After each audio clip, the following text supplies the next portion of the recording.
ready. This is going to be exciting.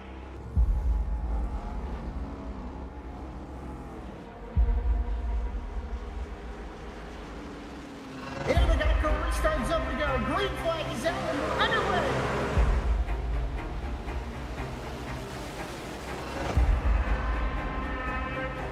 Just a few laps into this. Oh, the 37's getting loose. Oh, and he saves it. Oh, they're going 3 wide.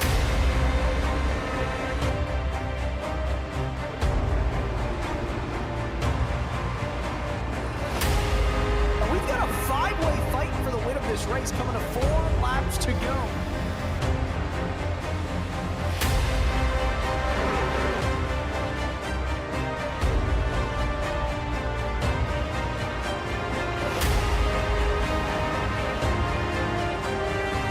He's gonna win it here in spectacular fashion.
Good evening, Goat Locker racing fans, and welcome back to the Lincoln Tech IndyCar Series. We hope you all had a fantastic Thanksgiving, and we're happy to have you joining us for race number 13. I'm your host, Logan Threlkeld, joined in the booth by Daniel Cunningham as our co-host, and of course, Michael McCarthy running the production truck. Daniel, only 3 races remain in the season, but correct me if I'm wrong, before the break, didn't we already settle the points debate? You are indeed correct on that, Logan. As of our last race at Iowa before the Thanksgiving break, Rick Vaughn, the driver that has absolutely dominated this season, did indeed lock up the points championship. Just going to be an opportunity for him to show up and try to set a little bit of history here as we approach the final 3 races of the season. Rick Vaughn currently tied for the single season wins record in any Goat Locker series in one season. And he's got 3 races to try to break that and also become the first one to get to double-digit wins in a season. So plenty for him to still race for, and still quite a few other drivers that are going to look to dethrone him in one of these races before we close out this season. Yeah, we had to kind of go back and eat our words there at Iowa. I believe we already said Rick Vaughn had 9, and turns out we miscounted, and that's the running joke here at V-Speed. None of us are good at math, so it only makes sense that we can't be very good at counting. So Rick Vaughn coming into it looking for race win number 9, but let's talk about where we are. We've made our way up to the northwest of the United States, Portland, Oregon, for the Portland International Raceway. As you see, a beautiful graphic here on the screen, 12 corners in total. We are missing that chicane there on the front stretch for this graphic. Apologize for that, but you can see it right there. It's turns 1, 2, and 3. It switches from a concrete surface to an asphalt surface as well, so the drivers will have to navigate that sudden change of the level of grip available. Then turns 4 through 7 on the left-hand side of your screen, a very flowy section back and forth. Can be very easy to get off of rhythm and end up in the grass. The long curving right-hand back straight, also known as turn 8. The turn 9, more so an entry for turn 10, 11, and 12. The right hand back to our start-finish line on the front stretch. Now tonight, we've got 45 laps in total. only 1.96 miles around, so it should be a very quick race. A lot of lap times we are seeing right at the 1 minute mark. Of course, 40 miles an hour down pit road, speed limiter available, 4 tire sets available, 3 over the wall. Don't forget, they do have to change that tire compound. 2 green-white checkered attempts if we need it, but we've yet to see a yellow flag in the road courses of the season. Of course, that's 65% fuel. Well, while we have a minute, let's send it over to our national anthem, sung by Jared Ashley. We'll be right back for our grid. Oh, say, can you see by the dawn's early light what so proudly we held at the twilight's last gleaming, whose broad stripes and bright stars through the perilous fight o'er the ramparts we watched were so gallantly streaming, and the rocket's red glare, the bombs bursting in air, gave proof through the night that our flag was still there. Oh, say, does that star-spangled banner yet wave o'er the land of the free and the home of the brave?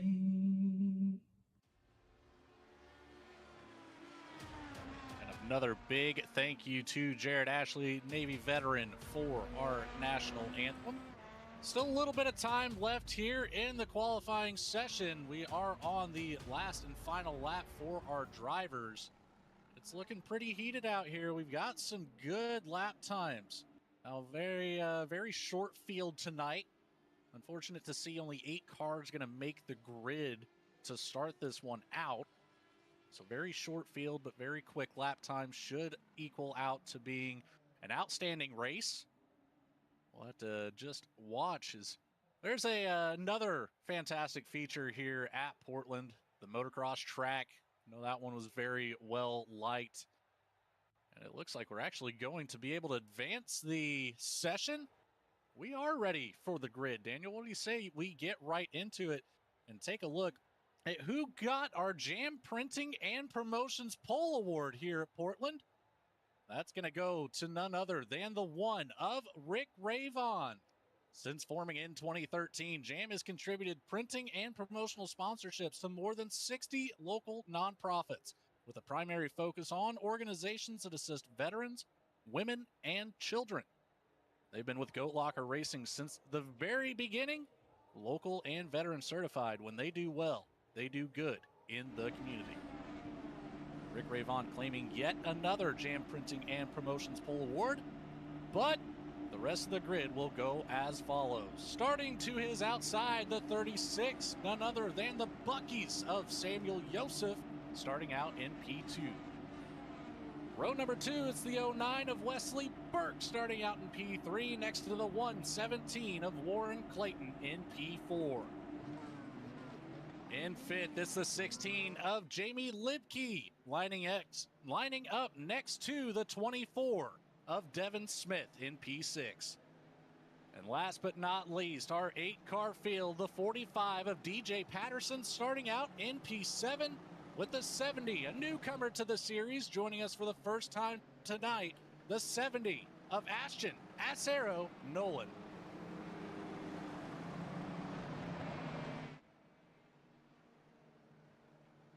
Take a full pace lap around Portland International Raceway. making way into turn 4. We can get a good look here from the ground of just how this track is set up. It's a sweeping right-hander for turn 4. Of course, turn 5 gets a little bit tighter there, then it's back to the left for turn 6. Very easy to unsettle the suspension between turns 5 and 6. Now, turn 7 is very unique. It can throw off the depth perception quite a bit. You want to arc out wide, but don't go too wide. You'll end up in all of the debris. The outside of the track, you'll have no stopping power. You'll slide right off into the grass. It's a short come up to the wall. So keep it close to that inside. Don't let the depth fool you. Work your way out of turn 7. It's a slight bend to the left. Surprisingly not counted as a corner here, but leads you to the sweeping right-hander, the backstretch, turn 8. 180 plus miles an hour down the backstretch. Hard braking into turn 9, but a very quick stab of the brakes can set you up nicely for turn 10, where you'll be on the brakes a whole lot harder. Here we go with a look at 9 and 10. Looks quite sharp from turn 9, but in the car, I promise you, it is a lot more shallow looking than it is. Another sweeping right-hander collecting turn 10, 11, and 12. Turn 12 with the tire barrier very close to the exit of the corner. Pit road immediately on the right. Back to the front stretch we go. Rick Ravon, Samuel Joseph, front line. Green flag in the air, and it will drop as Rick Ravon takes off in an outstanding style. Getting away from Samuel Joseph by about 2 car lengths. Joseph able to close the gap back up, hard on the brakes on the inside. The 09 of Wesley Burke trying to charge back around. The 117 of Warren Clayton got a good move to the inside. Looks like Jamie Libke having some issues possibly. Devin Smith, DJ Patterson already back into his pit stall. Yeah, Devin Smith and DJ Patterson had pretty massive contact there heading into the first turn. Or actually, it looked like it may have even been right before that first turn. I think DJ Patterson just locked it up and got into the back of Devin Smith, both with pretty substantial contact there. So not a great start for 2 of those competitors, but you can see here Rick Ravon, as he has done so many times this season, out in front as Samuel Joseph goes off track behind. There's also contact a little bit further back in the pack. It looks like Wesley Burke and Ashton Acero Nolan both making contact as well. The 09 of Wesley Burke actually showing a meatball. You can see that rear wing completely detached.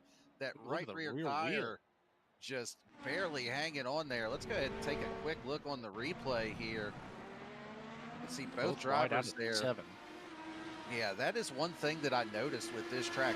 Personally, I've never raced here before, but just from what I saw in practice, there is very little room for error. If you make a mistake, you're going to end up in the grass. And oh, yeah, the 70 just gets in a little too hot and just punts the 09 of Wesley Burke there. So unfortunate, and Burke gets the worst end of it there as well.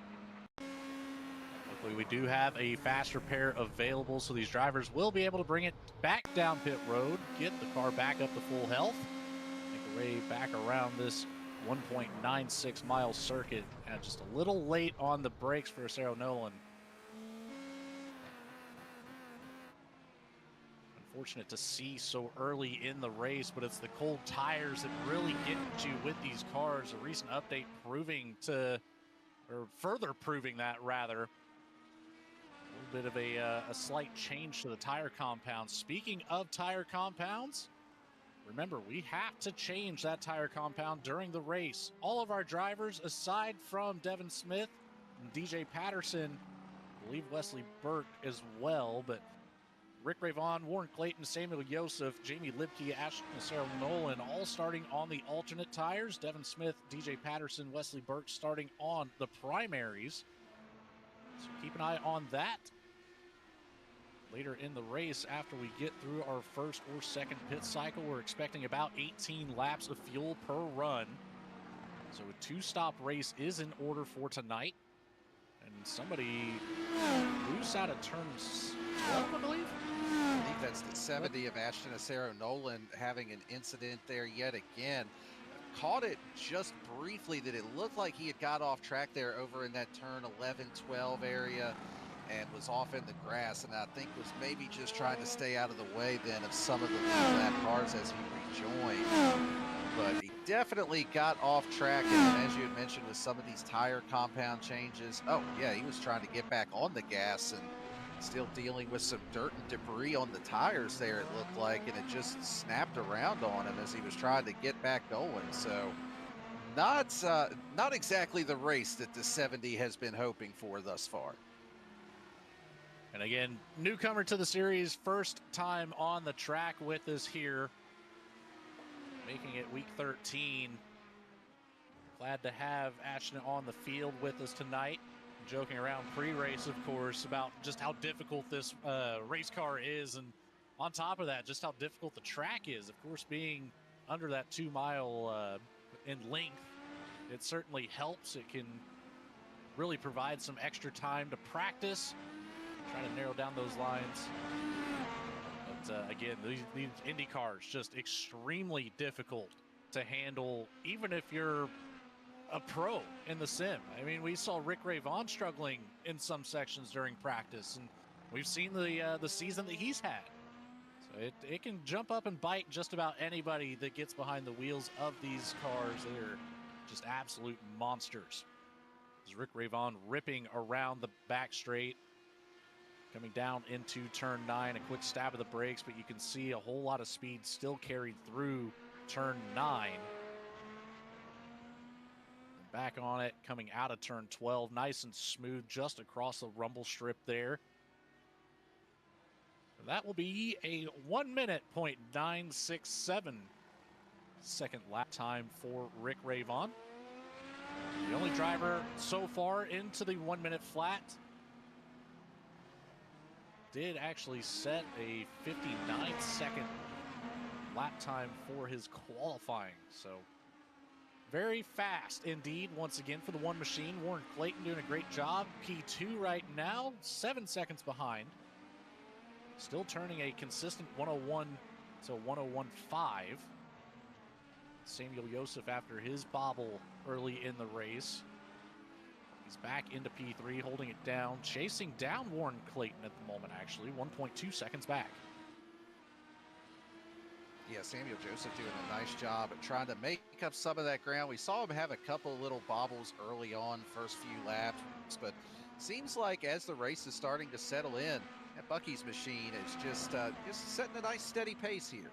He had cut the lead, or cut the gap rather, down to Warren Clayton under a second at one point, lost just a little bit of time there navigating around the lap car of DJ Patterson through those last few turns, that 10, 11, 12 complex that you had talked about earlier.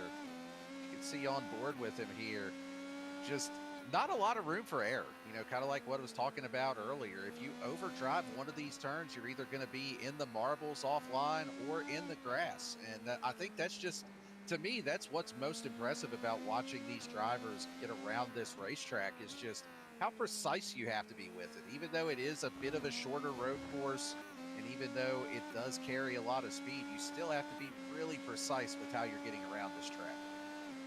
Well, funny enough, the widest section on the track is turn 7, and it's only 78 feet wide.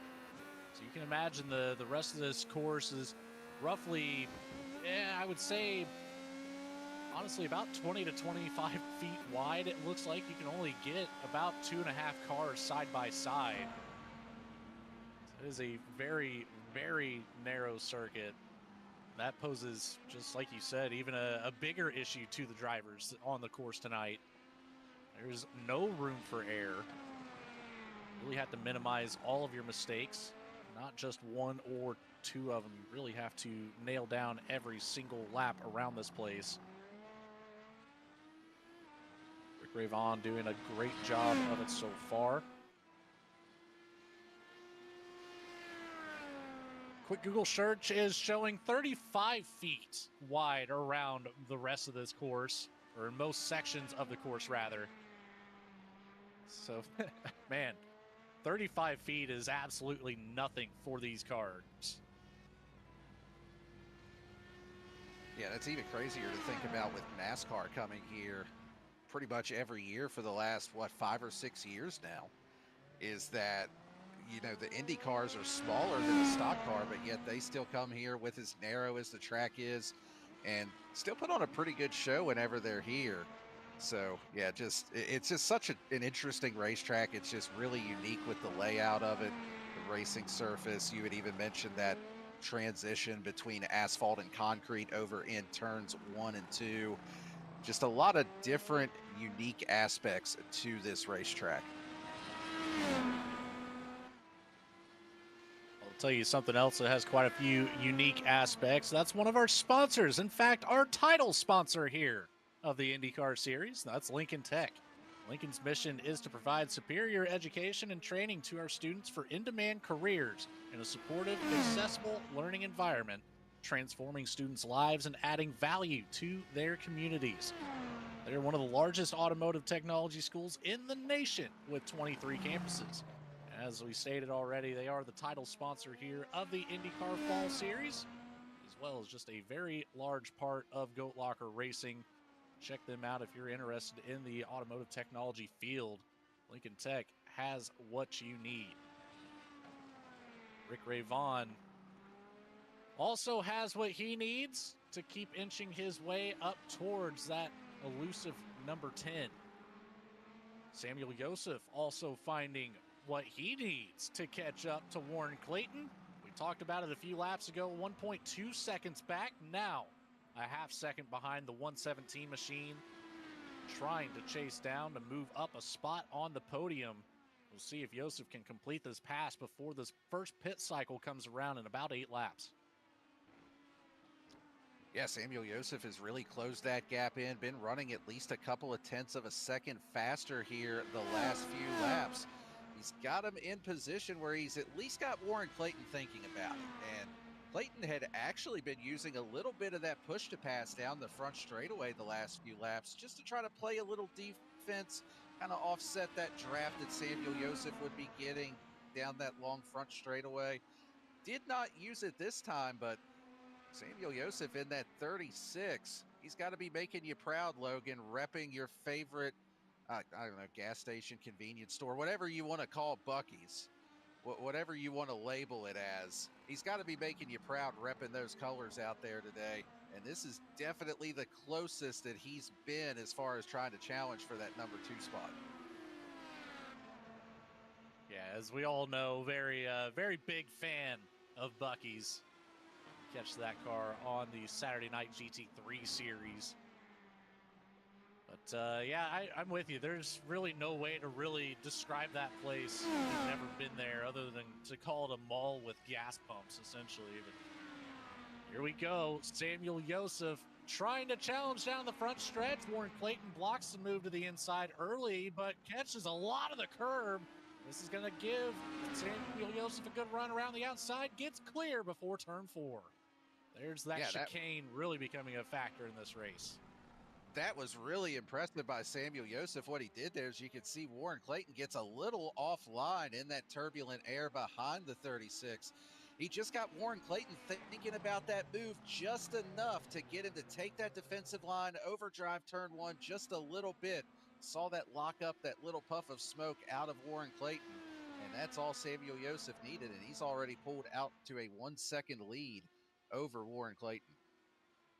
Devin Smith, Ashton Acero Nolan already have brought it down pit road, topped off on fuel. Looks like we've swapped tires as well, at least on the 24 machine.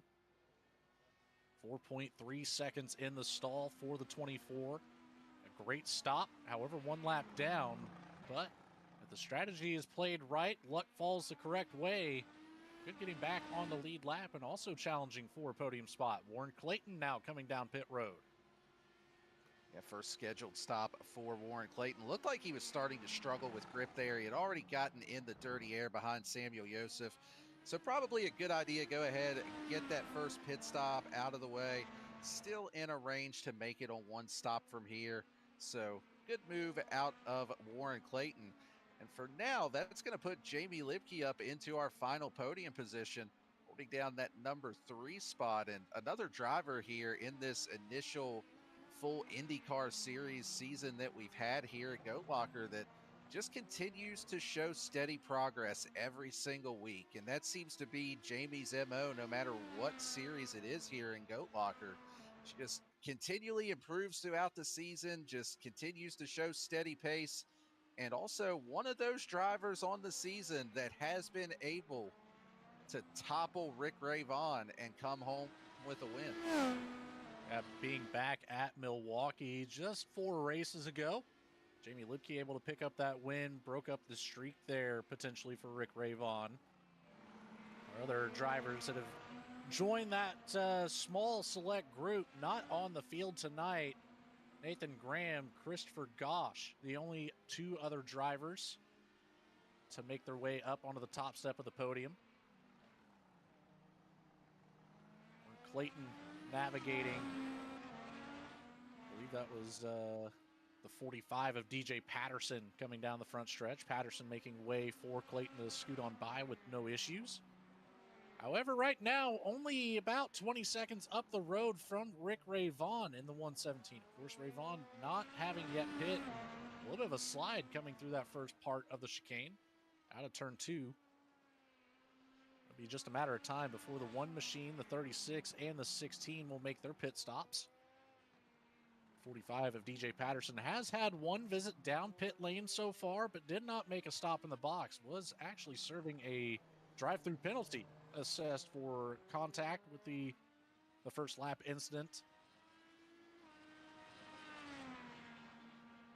He's got the practice on the entry at least, and I think that's just about half the battle here at Portland, getting onto pit road. It comes up very quickly out of turn 12. It can catch you off guard very easily. Yeah, it definitely sneaks up on you with how you have to cut down on that corner exit to make that pit entry.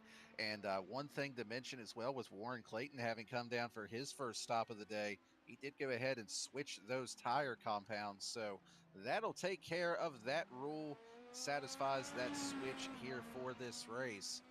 Curious to see if he's able to put down some faster lap times now with those fresher tires, but even with those fresher tires, Samuel Joseph still turning faster laps than him right now by about 0.2 of a second. So really impressive pace out of that 36 car running in second right now. And none of the drivers very off pace, really. Rick Ray Vaughn, of course, setting the fastest lap. He's now joined by Samuel Joseph in the 1 minute section. A 1 minute .412 for Ray Vaughn, 1 minute .961 for Samuel Joseph, 101.808 for Jamie Lipke, 101.057, very close to the 1.0 flat for Warren Clayton. Then it's a 102.288 for Devin Smith, a 102.993 for DJ Patterson, and Ashton Acero Nolan, a 105.661. So that's a very fast lap for being your first time in the car, especially at a track like this. Our field within 5 seconds of each other on their best laps is impressive. Yeah, it definitely is impressive. And, you know, we've talked about Ashton Acero Nolan being his first race here in the IndyCar series this season. And I got to give him credit. I mean, this is not an easy track to go out for your first race. And he's still out there giving it everything he's got. Hasn't been a perfect race, but to be expected whenever it's your first race in a new series. And yeah, definitely not the easiest one to pick. And actually, just as soon as we start talking about him, he's yeah, I'm going to go ahead and apologize to him for the broadcaster curse here.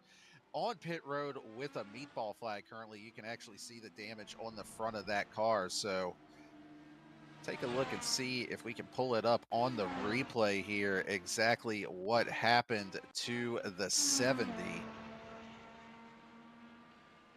Kind of see the tail end of it there just briefly with some pretty substantial damage to the front end of that car. And oh yeah, gets off in, and that's kind of what we talked about with just how unforgiving this track is. You get off into the grass, there's no saving it at that point. You are 100% in the tire barriers. there's just nothing you can do at that point in time. You're just along for the ride. Yeah, that wall comes up very quickly there on the exit of turn 12.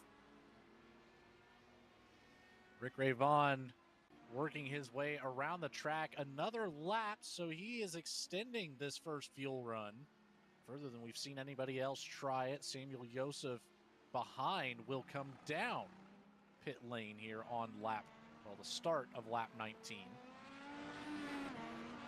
So Warren Clayton should have time to catch back up to Joseph. That'll be a battle between those two again for P2. And Rick Ray Vaughn will eventually come down pit lane either this lap or next. Top off on fuel, get that tire compound swapped over.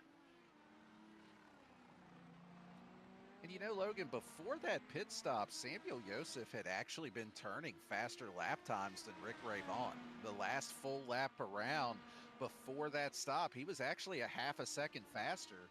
And, you know, at one point we saw that lead up over 8.5 seconds. He had it cut down into the 6-second range. So maybe something to keep an eye on. That 36 may have a little something in the tank for some long run pace here. Interesting to see if he's able to keep that up, or if maybe Ray Vaughn just kind of pacing himself a little bit, trying to just make sure he doesn't do anything to jeopardize what would be a huge lead before that. So just something to keep an eye on as we progress through this race.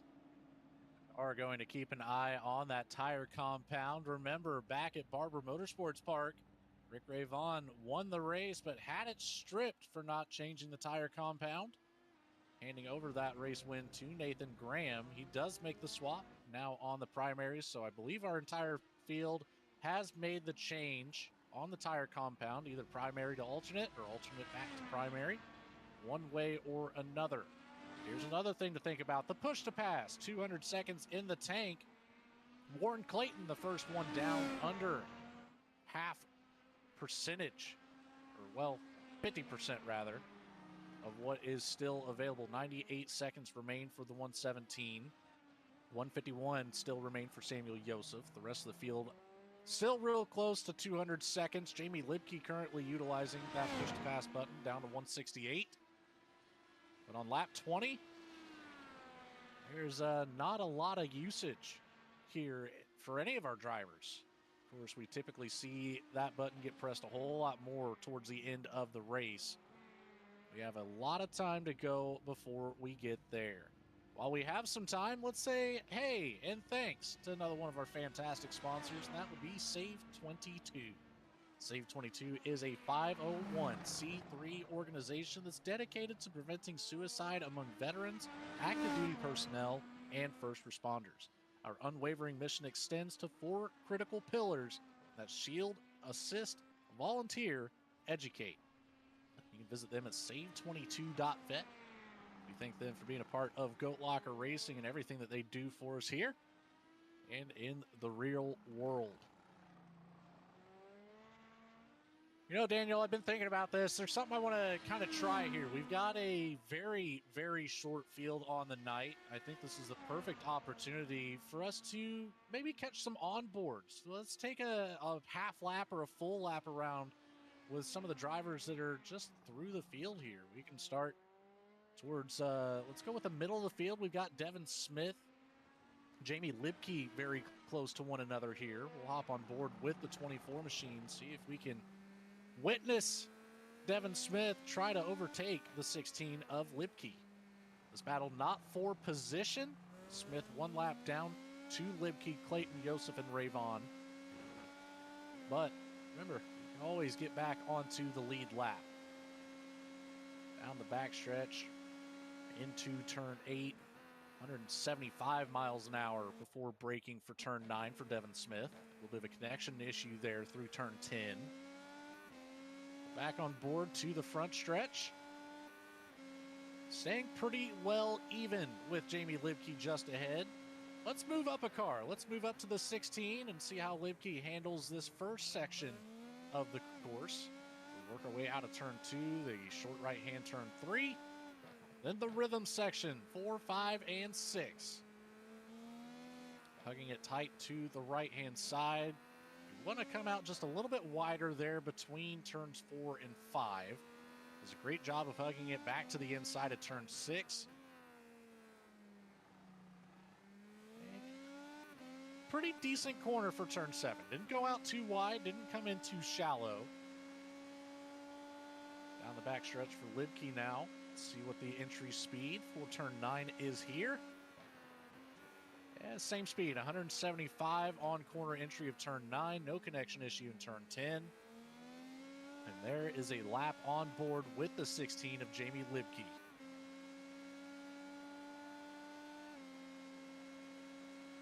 It is really impressive to see the way that these drivers get around this racetrack.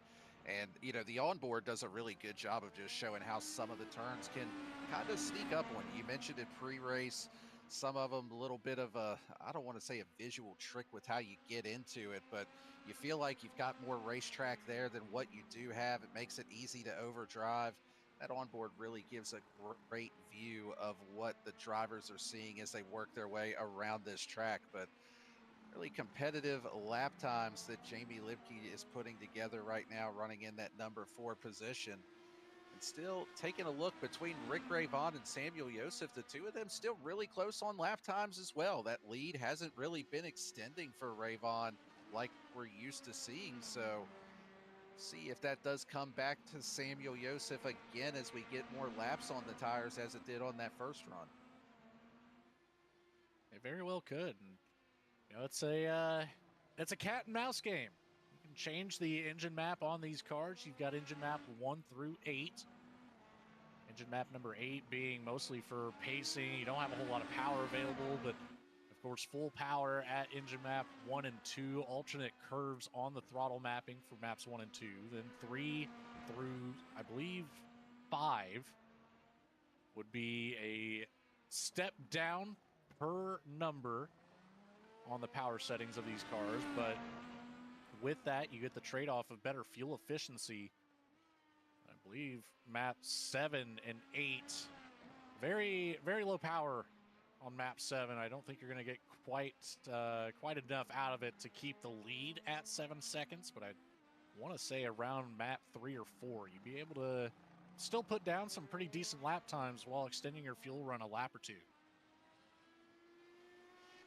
Yeah, that's just one of the coolest things about these Indy cars is just how much you can do in car with the engine map settings, the anti-roll bars, the weight jackers, things like that. Even the push to pass and just how you utilize that. Do you use it to play defense? Do you use it to try to overtake people? Just so much more that you could do in these cars compared to, say, like the stock car, the late model side, what some people may be more accustomed to. Just a lot of different tools at your disposal with these Indy cars.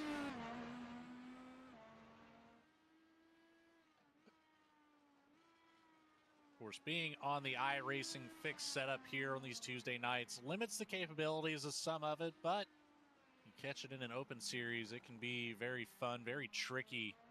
Of course, on the oval races, the adjustability on the weight jacker really makes a difference for you. The brake bias, some of these drivers, you know, once you get to a certain level of ability behind the steering wheel of these cars, there's not a lot to really focus on in the growth category. However, one thing you can always practice, changing the brake bias.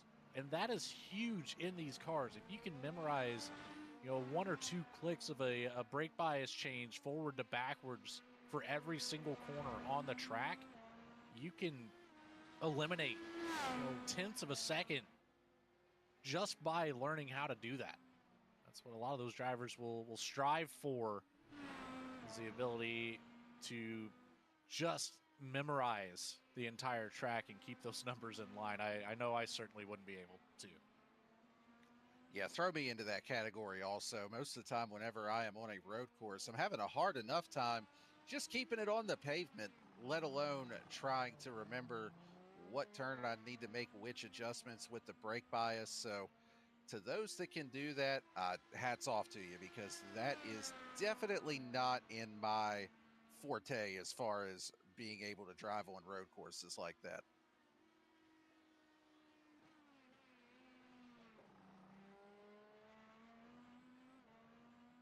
Ray Vaughn making his way out of turn 12. We're in the back half of the race officially, starting lap 28 now. 7.2 seconds ahead of Samuel Joseph.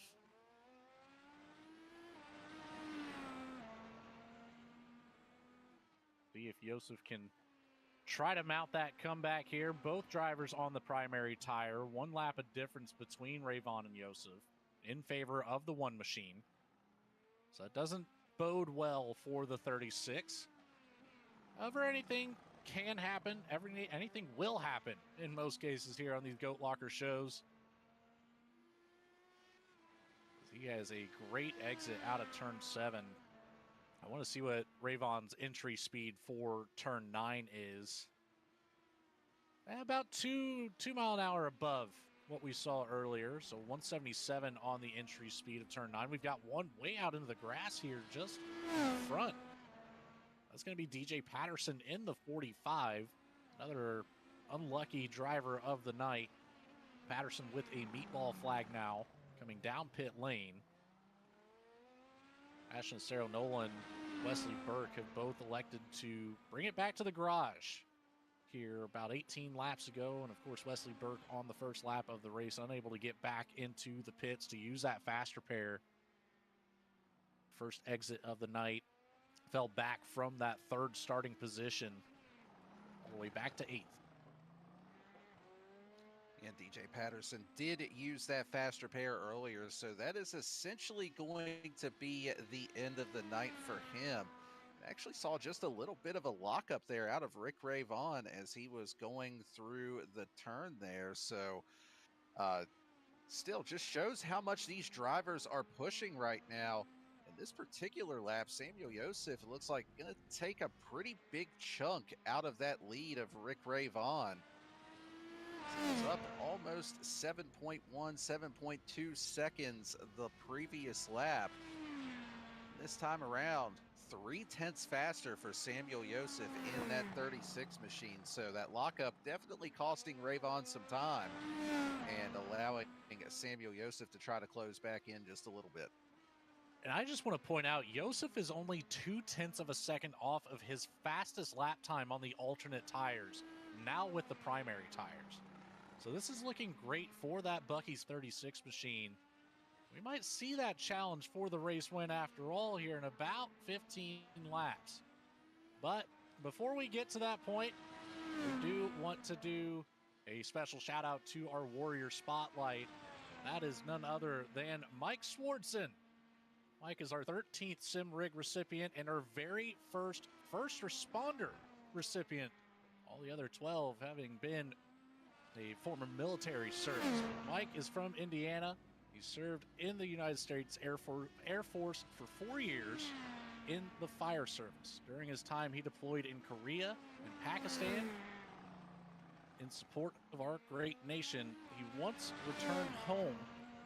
He decided to continue his career in the fire service. He's been a firefighter with the Indianapolis Airport for the past 20 years. Mike was introduced to racing by his father, who used to take him and his brother to Road America for IndyCar when they were young. And Mike is now taking his family to races at Road America and enjoying the fun there. IMSA, F1, possibly trying to get to some F1 races, some IndyCar races. So we're proud to have Mike here with the Goat Locker Racing family. Maybe we'll be able to catch him out here in the IndyCars sometime next season.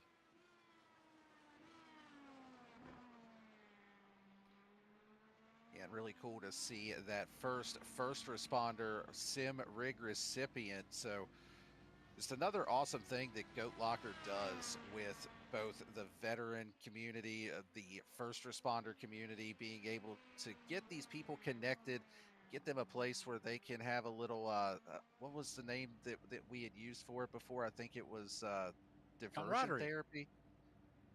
It's something like diversion therapy. I can't remember exactly what they call it. Basically, just distraction therapy is a fancy way of saying it. But yeah, really cool to see these people plug in. And like you said, there's just a lot of camaraderie over here at Goat Locker, just hanging out in the Discord chats, just the community that's built over here. So Always awesome to see another person get plugged into that, especially one that is a first responder. As you can see here, Warren Clayton hitting pit lane. He is making his final stop of the day in that 117 machine.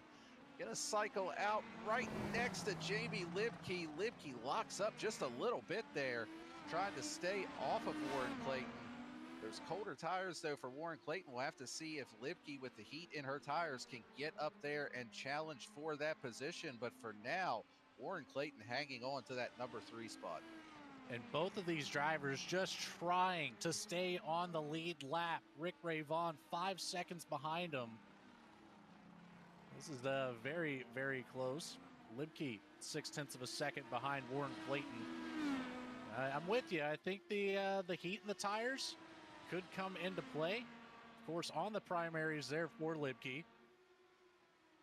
So we're coming into the range where these primary tires should be at their most optimal level. 15 laps completed on the tires for Libke. Warren Clayton, though, doing a great job on his out lap, staying out ahead by about half a second still. Trying to break the draft just a touch coming down the front stretch. And Rick Ray Vaughn closing the door even more. My goodness, that number 1 machine just does not stop, Daniel. Yeah, Rick Ray Vaughn, as we have talked about throughout the course of the season, I believe came really close at one of our other road courses to actually lapping the entire field. I think there was only one other driver that did finish on the lead lap, unless I'm mistaken. I can't remember which race it was now, but just a really dominant season for that number 1 machine. Currently 14 laps in on this stint, so final pit stop coming up any time now for Rick Ray Vaughn. And as it stands right now, with a 36-second lead after Samuel Joseph has come down the pit lane for his final stop. Samuel Joseph electing to go back to the softer tire, those red wall tires. So also be curious to see, does Rick Ray Vaughn switch back to that softer tire as well, as he almost got in the back of Jamie Libke there. Libke just running her line through those first 3 turns through that chicane. Ray Vaughn had to get hard on the brakes to avoid making contact. Warren Clayton moves over, lets Ray Vaughn through, and that is going to put us with just 2 cars on the lead lap before Rick Ray Vaughn makes that final pit stop. Samuel Joseph has already gotten about a second out of the way, though, with that lockup from Ray Vaughn trying to stay out of the back of Libke. Came out at the 36.5-second mark or so behind Rick Ray Vaughn, now at the 35.2 in closing. Yeah, fluctuating quite a bit, rather. But again, that last and final pit stop for the number 1 will be important. Warren Clayton staying all over Ray Vaughn as they work through the chicane of 1, 2, and 3. Samuel Joseph working his way down the backstretch, of course, to turn 9. So about a half a lap ahead of him here. I think that is going to be exactly what Samuel Joseph needs. As you see a great look ahead of him here, a completely clean racetrack, 1 car way up the road. But clean aero is what the 36 needs if we want to see that challenge for the race win.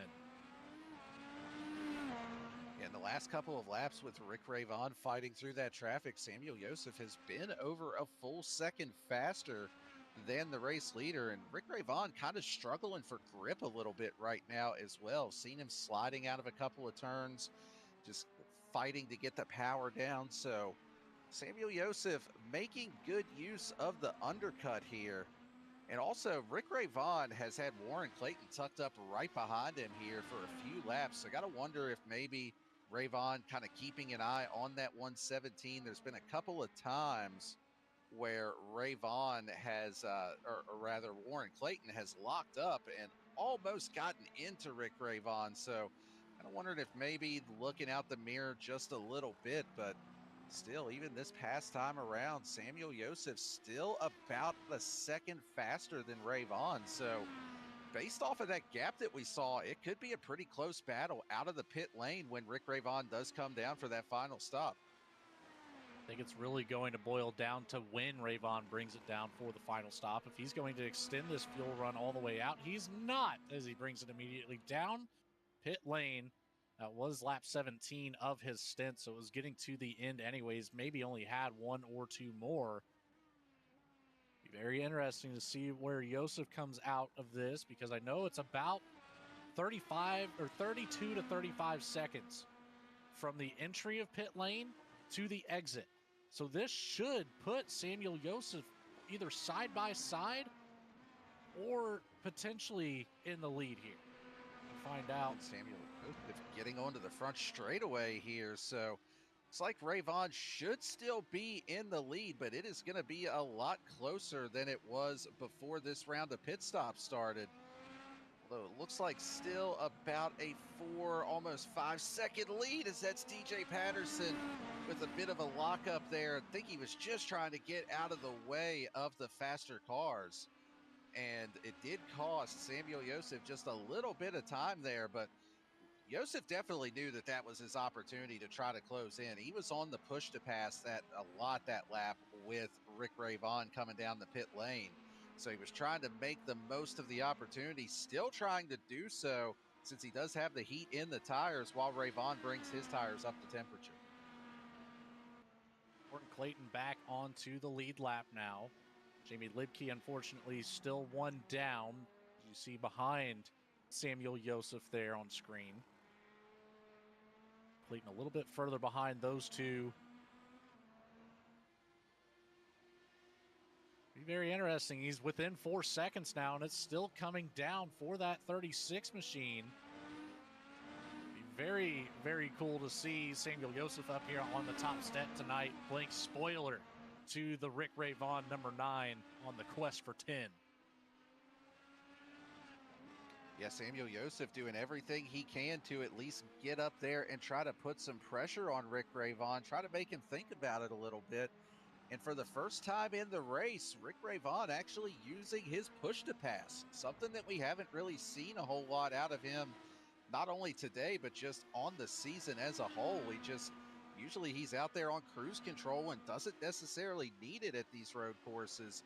But I think just based off of the gaps that we're seeing, we'll have to check the total time at the line is, oh no, Joseph goes off track. That is going to cost him any shot really that he has of getting up there and trying to get the win. Does a great job of keeping it out of the tires, getting it back on the pavement, but that cost him a ton of time. We have to go back and highlight this outstanding recovery, however. Obviously a little bit too fast into turn 9, got the car on the wrong side of the rumble strip, into the grass out of turn 10, but able to stay calm, cool, and collected, lightly on the brakes, gets it back onto the racing surface in turn 12, keeping it off of Jamie Libke. What a great recovery by Samuel Joseph. I cannot stress just how difficult that is to do. Yeah, that really was a fantastic save out of Samuel Joseph. We're going to take a look on board with him here. When you're at that point, you're almost just looking to just keep it out of the wall. And, you know, he got onto that little access road over there, used that as an opportunity to cut the wheel hard to the right, get it pointed back in the right direction. I mean, that was just a great reaction out of him and a great job to be able to get that car saved.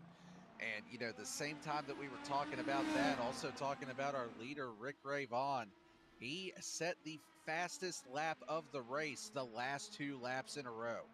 Got down in the 59-second range, a 59.6, and then ran a 59.432. So the race leader, the champion on the season, definitely turning the wick up here inside of 5 to go. That exceeds Ray Vaughn's lap time for his qualifying. Qualifying was only a 59.781. And nearly a second over Samuel Joseph. So that's that push to pass coming into play. A little bit of draft help in the qualifying, I'm sure. The push to pass finally being utilized, like you said, essentially the first time this season for Rick Ray Vaughn. Started to feel the pressure a little bit from Samuel Joseph once he got under that 5-second range and then down under 4 seconds. But here we are with 4 to go at Portland International Raceway. Rick Ray Vaughn has held control the entire time. Yet again, Samuel Joseph put on quite a battle, though, staying right at that 10-second mark now. Warren Clayton 35 seconds behind. Libke, Smith, Patterson, Acero Nolan, and Burke round out the 8-car field. Rick Ray Vaughn down into turn 9, 10, 11. Sharp right-hander turn 12. Keeps it tight on the inside. Wide on corner exit. Could come out a little bit closer to that wall. But when you've got the cushion that you have, why risk it? 3 to go at Portland, Daniel. Just 3 laps to go for yet another win on the season for Rick Ray Vaughn. Like you said, he's got a huge lead now, over 10 seconds after that incident that Samuel Joseph had with that save going off track. Like you said, why risk it? Just go out here, put together 3 consistent, clean laps, keep it on the pavement. You are 1 step closer to becoming the first double-digit single-season winner here in Goat Locker Racing history. Makes his way down this long back straightaway, getting ready to head over into that turn 10, 11, 12 complex that we've talked about a few times here this evening. Bit of a tricky portion of the racetrack, as we've seen multiple times here tonight with drivers running off track over there. Makes it through cleanly. Got just 2 more times around for another win on the season. I'm thinking about how they built this track where you've got the 2 longest straights separating the 2 technical sections of the track. It's almost like they had the drivers in mind when they were planning out Portland International here, with giving them a little bit of a break, put them through their paces here in the technical sections, 3 or 4 through 7 and 9 through 12, but give them a little bit of a breather on those long straights.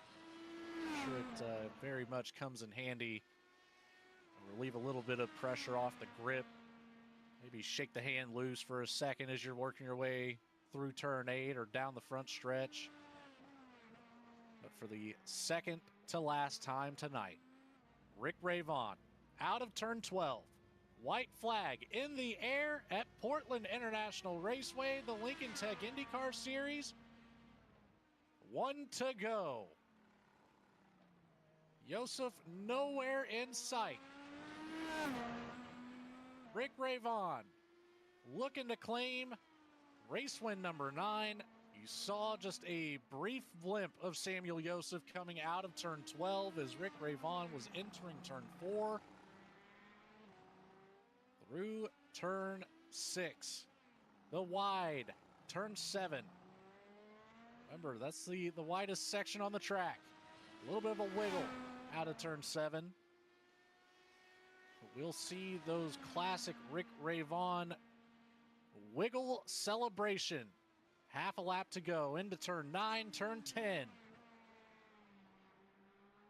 And for the last time tonight, Rick Ray Vaughn down the front stretch, comes out just a little bit wider out of turn 12, and victorious in Oregon.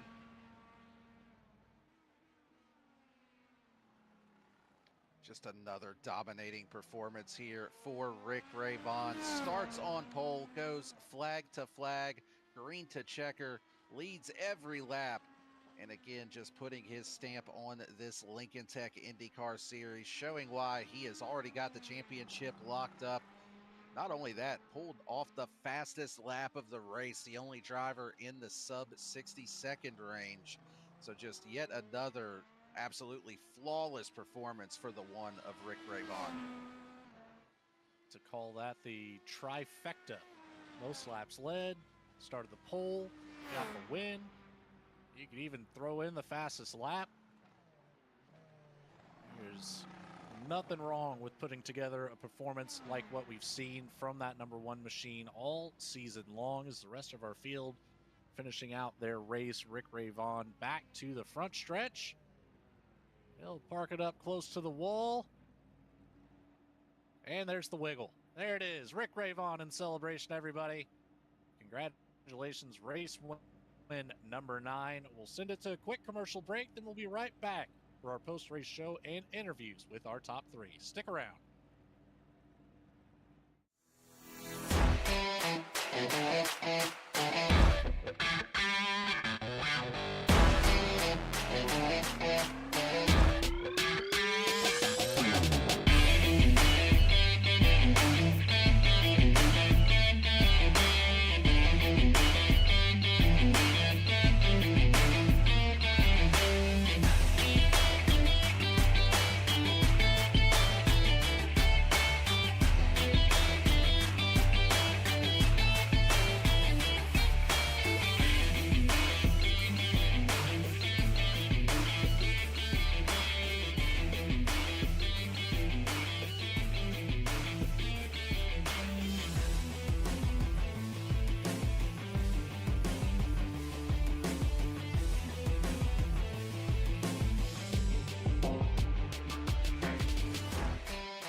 Superior quality, ultimate protection, and the highest level of craftsmanship. We make our gloves for the hard worker that wakes up every morning and gives 110%. You deserve the highest quality protective gear that's going to work for you, day in, day out. We know it can be tough deciding what companies to trust for your hard-earned money. It's all in our name. We've mastered our craft to help you master yours. We make our gloves rugged, durable, and designed for you. Whatever the job is, we have you covered. We are your glove station.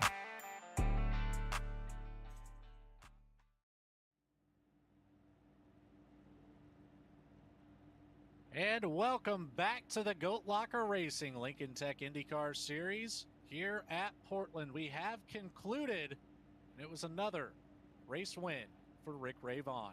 Let's take a look at how the rest of our field goes. Apologize, a little issue there with our race results screen. I promised we had racers on the track. We saw them all night long.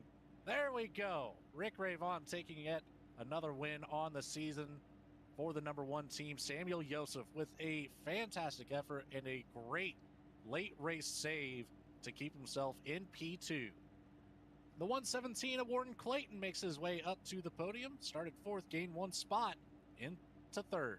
Jamie Lipke, 1 lap down, but had a solid race, started 5th, up 1 position into 4th. Devin Smith, 2 laps down, but the same story, 6th to 5th for the 24 team. DJ Patterson in the 45, 13 laps down, not quite the night that you want to have, but stuck it out for the long run, came home with the 6th place finish. DNFs on the night, unfortunately, 7th, 8th, and 9th. Ashton Acero Nolan in the 70 machine, 35 laps down. Wesley Burke, first exit of the night. Lap 1 incident took that 09 right out of the race. Last but not least, the 76 of Jonathan Lawless we never saw on the track, made some laps there in practice, didn't quite make the qualifying session. But our 8-car field, our shortest one of the season, made for a good race nonetheless. That leaves us with one thing and one thing only, Daniel, and that's interviews with our top 3 finishers. We're going to start with our race winner, and that is none other than Rick Ray Vaughn. Rick Ray Vaughn, you got Logan and Daniel in the booth. You got a copy? I got a copy. How you doing? Doing great, my friend, and I'm sure you are as well. As that one claims race win number 9. We misspoke at Iowa. We thought that one was number 9, but this one, now number 9. 45 laps led, started on the pole, had the fastest lap, 59.432. Not a whole lot of action for you there, but we did see Samuel Joseph starting to close up on you there. Got within about 4 seconds, and for the first time this season, Rick, I think we started to see you use that push-to-pass button. Yeah, well, I mean, I used the push to pass because I wanted to get that fast lap back. Yeah, he was really good. He was really on rails tonight, and I had to keep my eye on him. You know, when we got a lead there, and I saw he was fighting it out with Warren back there, I'm like, oh, good, maybe I can get away. And we got away, and it was just a matter of maintaining the gap. But I didn't touch the push to pass the whole race. Only when I heard, you know, whatever the number of the car had set the fastest lap, and I went, oh, okay. So that's when I started getting on the button. Well, it's the challenges within the challenge of the race itself that make things interesting when you have a rather quiet night yet again. But Rick Ray Vaughn, number 9 on the season. I hate to cut you short here, but who do you have to say thanks to for your race win at Portland? I want to thank Lincoln Tech, of course. Great automotive technician school. Great sponsor of this league. Save 22. The Indiana Department of Veteran Affairs. I want to thank my wife. I want to thank my kids. I want to thank all the drivers that came out tonight. Sad to see it was, excuse me, pretty low turnout tonight. Don't know where everybody was, but hopefully we'll see them next week at Laguna Seca. And of course, I want to thank the Lord Jesus for dying on the cross for me, saving me from eternal damnation. Thank you, Lord Jesus. You're everything to me. Thank you guys at V-Speed in the booth here, Logan, Daniel, and I guess Mike as well. He's there. And I guess that's about it. Well, congratulations once again. And, you know, I'm sure we'll see those numbers get bumped up at Laguna Seca next week. That is a fan favorite track. I know a lot of people might not own Portland. So we'll certainly see a flip next week. But congratulations again. We'll see you next week at Laguna. Thank you, Logan. I was looking forward to getting into double digits. I was hoping that that would work out, but oops, maybe next week. We've got 2 more races to see it. Good luck, my friend. We'll be after it. Thank you, Logan. God bless you. Rick Ray Vaughn, your race winner, everybody. And looking for that number 10 next week at Laguna Seca. But, Daniel, I believe you've caught up with our second place finisher, Samuel Yosef, up here on the podium. Hey I guys, am what's going standing by. Hey, Samuel, how you doing this evening? on? Doing good. I got the Buckies on the podium now. You did Logan proud with that one, putting the Bucky's machine up there in that number 2 Yes, position. he did. And man, what a run you had tonight. We saw you started to chase down Rick Ray Vaughn there a few times throughout the race. We saw you giving it everything you had after that final round of pit stops. Just talk a little bit about your mindset after that final pit stop and trying to get up there and put some pressure on him. And did you think that you could get up there and maybe try to take this one away from him? Yeah, I mean, we were in practice and I saw that I would stay within like a 10th of Rayvon, and you know, Rayvon's the gold standard in this league. And so I told Jamie that, hey, you know, there's not that many cars today, you know, I'm gonna take the chance and go after him. And you know, I kept around 7 seconds with the primary tires, so I was like, okay, we try. I think it took about 2-3 laps to warm tires on the alternate, so I went in, did a little undercut, and I saw it at 5 seconds, and I think I got it as low as 3.8. But then I went off course at the last turn, which has been my kryptonite, and yeah, that was it. Well, still a really fantastic run. You definitely put on a show for us, gave us a lot to talk about as you tried to chase him down, and just really awesome job getting up there into that number 2 position. And before we let you go here this evening, who do you want to thank for this second place finish? Yeah, just want to give a shout out to Jam putting in promotions, you know, great stuff. You know, got my gear. V-Speed, Alexander PCs, and then the main sponsor, Lincoln Tech, great organization. Shout out to the guys at SRP, and yeah, it's been a fun ride. Right, well, congratulations on the P2. We'll see you next week at Laguna Seca and see if you can get one spot higher up the podium. Great, see you guys. That was our second place finisher, Samuel Yosef. Logan, I believe you are standing by with the man that rounds out our podium this evening, Warren Clayton. The man, the myth, the legend, the 117. Warren Clayton with the P3 finish here at Portland International. Now, we saw you kind of got a little hairy a couple times there, Warren, especially at the beginning of the race. Things sorted their way out. You found your way up to second place. A battle with Samuel Joseph ended up yielding you third place after a mistake or two, but overall, not a bad race by any means. Tell me a little bit about it, Warren. What were some highlights here at Portland? What was your, well, actually, I kind of want to know, what was your favorite section of the track? I mostly like almost the entire track because it's kind of technical and reminds me of the Indianapolis Motor Speedway road course. It's just turn one is different, and I haven't ever been used to it. This was the first time I've actually gotten this track. I bought it for the practice and then just went straight in. So it was kind of iffy, and I wasn't very consistent, but soon enough I'll get there. Maybe next season or whatever. Hey, you know, when you spend an hour of practice on a track, it's especially at a place like this, it's very hard to really nail down everything. But you know, tell me a little bit about the battle that you had with Samuel Joseph. We saw you guys side by side at points, front and back, and passing opportunities all over the place. Give me a little bit of insight. What was going through your mind? He was definitely faster on pace, so I was trying to think of strategies and other stuff that could possibly work.